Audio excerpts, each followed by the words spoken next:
जय जगन्नाथ बंधु मैंने आशा कर भल रखिए थे आपण मान सहित ये कथाटी रिलेट करेंगे तो कथाटी हूँ लोक मैंने आपण पाखक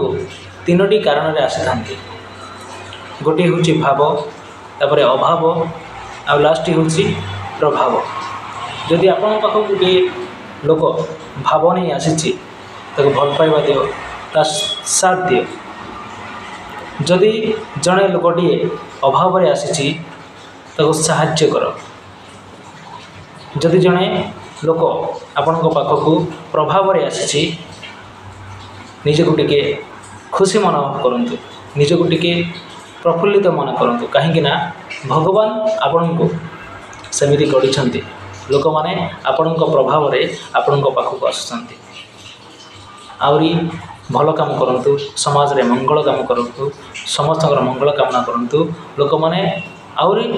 समानक उपरे आपणकर प्रभाव पके आउ लोक आपण पाखक आहरी आसबे